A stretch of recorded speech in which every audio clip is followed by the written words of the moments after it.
Welcome guys, welcome to my YouTube channel. आज का हमारा टॉपिक है रेडिकलाइजेशन। किस प्रकार से किसी मनुष्य को इतना ज्यादा अलगाववादी, उग्रवादी और गुमराह किया जाता है कि वो स्वयं को मारने के लिए तैयार हो जाता है।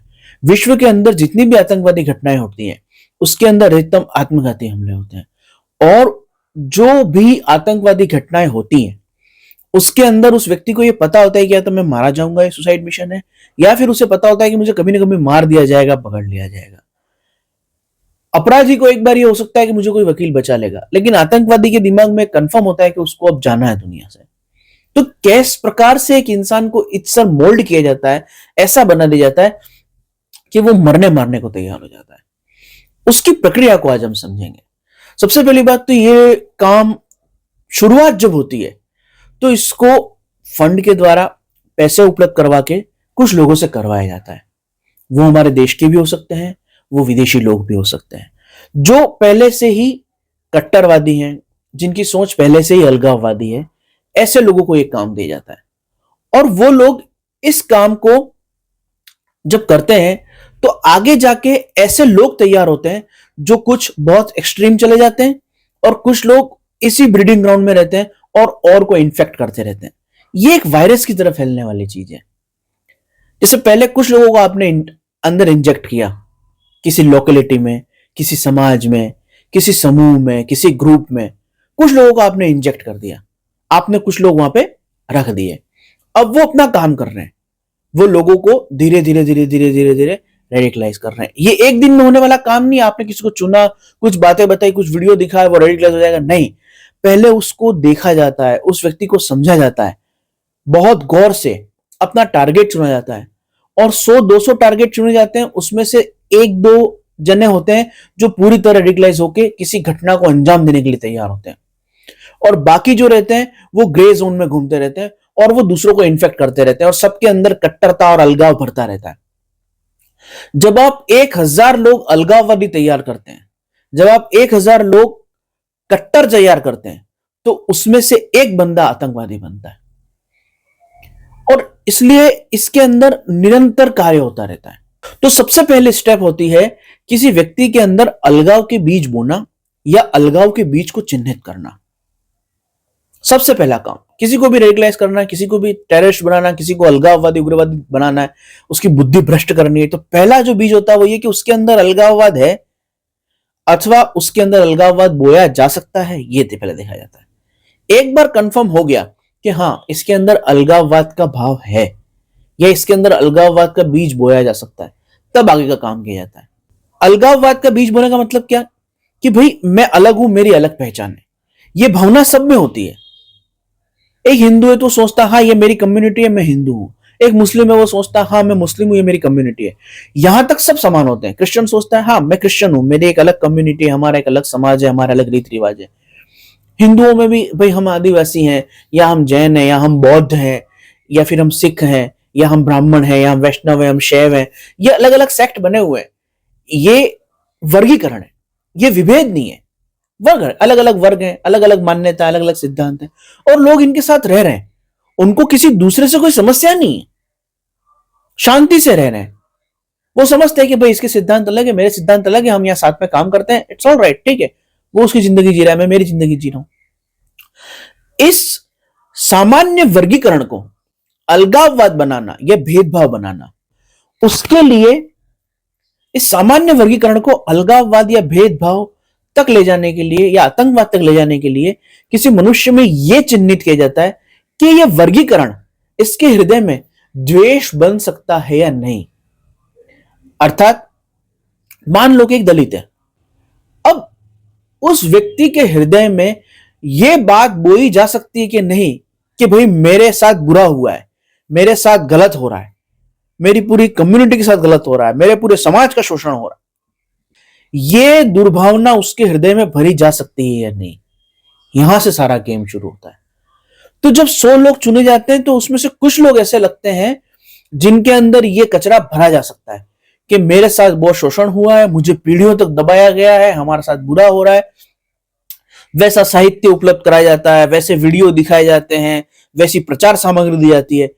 उससे उस मनुष्य के हृदय में अपने समुदाय, अपने अलावा अन्य के प्रति वर्गीकरण नहीं, एक भेद कि भाई इसमें और हमें अंतर है, ये भावना नहीं, उसके अंदर भावना आ जाती है पूरी तरह से उग्र नफरत और घृणा की, कि हमारे साथ बहुत बुरा हुआ, हमको इसका बदला लेना चाहिए। वो इस जगह पे पहुंच जाता है और यहां से फिर पूरी तरह से रेडिकलाइजेशन गेम आगे शुरू होता है। फिर उसको ऐसे काम भी दिए जाएंगे तो वो करेगा, उसको पता ही नहीं चलेगा कि वो उनके लिए काम कर रहा है। एक मुस्लिम है, उससे आप वीडियो बताओ कि देखो पुलिस हमारे साथ तो कितना बुरा कर रही है, देखो प्रशासन हमारे साथ कितना बुरा कर रहा है, देखो कश्मीर में मुसलमानों के साथ कितना बुरा हो रहा है, देखो सीरिया में कितना बुरा हो रहा है, हमारे साथ गाजा में कितना बुरा हो रहा है, भारत इसराइल का साथ देता है, भारत इसराइल से व्यापार करता है, गाजा में हमारे लोगों को मारा जा रहा है। ये बातें 1000 लोगों को बताई जाती है। उसमें से कुछ लोग ऐसे होते हैं जो इसको सुन के भावुक हो जाते हैं, जो इसको देख के गुस्सा हो जाते हैं और उनको चुन लिया जाता है और उन पर फिर काम किया जाता है, उनको तराशा जाता है, सालों की मेहनत लगती है और फिर ऐसे लोग तैयार होते हैं जो मरने मारने को तैयार होते हैं। वो डॉक्टर भी हो सकते हैं, वो इंजीनियर भी हो सकते हैं, वो व्यापारी भी हो सकते हैं, वो पुलिस वाले भी हो सकते हैं, वो सेना वाले भी हो सकते हैं। तो पहला जो चरण है वो है अलगाववाद के बीज बोना अथवा उन्हें ढूंढना, उन्हें देखना। अलगाववाद के बीज को बोना अथवा उसे देखना कि वो है कि नहीं, ये पहला स्टेप है। दूसरा स्टेप है कि वो अलगाववाद क्या नफरत में बदला जा सकता है, क्या सामने वाला इतना भावुक है, इमोशनल है अपनी कम्युनिटी को लेके, अपने समाज, अपने समूह को, अपने वर्ग को लेकर वो इतना भावुक है क्या कि उसे पूरी तरह से भावुक करके और उग्र बनाया जा सकता है। तो पहला तो होगा अलगाववाद का बीज बोना, दूसरा होगा सामने वाले व्यक्ति को भावुक करना, उसे नफरत और घृणा सिखाना। और जब वो नफरत और घृणा में आ जाता है, अलगाववाद उसके अंदर पहले से है, फिर तीसरी स्टेप होती है कि उससे भी इसी प्रकार के कार्य करवाना, कि वो भी ऐसे प्रचार करे कि हमारे साथ बुरा हो रहा है, हमारे साथ गलत हो रहा है। ये तीसरी स्टेप होती है। यहां तक सब कुछ नॉर्मल है, यहां तक कोई कानून नहीं टूटा है, यहां तक देश के अंदर केवल लोगों और समुदायों के अंदर नफरत बढ़ रही है जो कभी दंगे में बदल सकती है, कभी केंद्रीकृत वोटिंग में बदल सकती है। यहां तक सब कंटेंट है, विस्फोट नहीं हुआ है। अब इसके अंदर उन लोगों को चुना जाता है जो किसी प्रकार की कमजोरी में फंसे हुए हैं। उनके परिवार की कोई समस्या हो सकती है, उनकी निजी कोई समस्या हो सकती है, जिसके कारण वो तनाव में है, वो टेंशन में है, वो ध्यान नहीं दे पा रहे अपने जीवन पे, अपने आप पे, वो खुश नहीं रह पा रहे हैं। जैसे किसी की नौकरी छूट गई, या जैसे किसी के ऊपर बहुत उधारी हो गई है, या कोई गलत काम करते हुए किसी को हमने पकड़ लिया, सेट कर दिया कि भाई ये तू करता हमको पता, और ये पता चल जाएगा तेरी स्थिति हो जाएगी। या कोई व्यक्ति एक से अधिक संबंधों में और पकड़ा गया, या कोई व्यक्ति ऐसा काम करता है जो उसके परिवार को स्वीकार नहीं और वो कर रहा है। ऐसी सैकड़ों तरह की चीजें होती है मनुष्य के जीवन में जो उसकी कमजोरी होती है, जहां उसके कारण वो तनाव में होता है। तो ये जो बहुत सारे लोग अलगाववाद से नफरत और नफरत से फिर नफरत के प्रचारक बन चुके हैं, उनमें से उन लोगों को चुना जाता है जिनकी कमजोरी का फायदा उठाया जा सके। उनको पैसों की मदद दी जाएगी, अगर पैसों की मदद की आवश्यकता नहीं है, इमोशनल सपोर्ट की जरूरत है तो उनको वो दिया जाएगा। अगर इमोशनल सपोर्ट है, पैसे का सपोर्ट भी है, तो उनके ईगो को बूस्ट करेंगे, देखेंगे कि चने के झाड़ पे चढ़ सकता है कि नहीं चढ़ सकता है, उसे फील करवाएंगे कि यू आर स्पेशल, यू बहुत बहुत जरूरी लोग है यार, तू बहुत स्पेशल है, दुनिया नहीं जानती तेरे को, तू तो हीरो है, तू सुपर हीरो है, तू ये काम करेगा तो लोग तेरे को फिर बाद में सलाम ठोकेंगे, हीरो बन जाएगा तो अपनी कम्युनिटी का। भले भारत तेरे को आतंकवादी के हैं, लोग तेरे को आतंकवादी के हैं, पुलिस सेना तेरे को गोली मार देगी, पर तू हीरो बन जाएगा, लाखों लोग तेरे जनाजे में आंसू बहा रहे होंगे, तू शहीद हो जाएगा, वाह वाह गजब हो जाएगी। ईगो बूस्ट किया जाता है।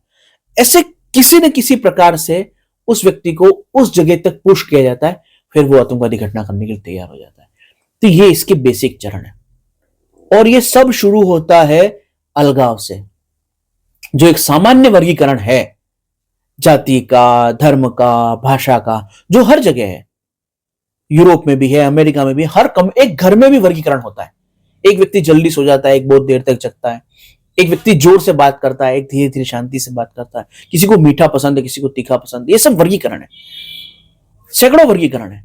समाज के इन वर्गीकरणों को विभेद और अलगाव के स्तर तक ले जाने के लिए नफरती साहित्य का प्रचार, नफरती वीडियो का प्रचार, एक दूसरे के प्रति घृणा का प्रचार, एक दूसरे के प्रति ये भावना का प्रचार कि इसने हमारा शोषण किया है, ये हमारा खून पीना है, इनके कारण ही हमारी कम्युनिटी में गरीबी है, इनके कारण हमारी कम्युनिटी के अंदर असफलता है, हमारी कम्युनिटी में रोग हैं, हम पिछड़े हुए हैं, इनके कारण इनके कारण इनके कारण, ये भावना दृढ़ की जाती है।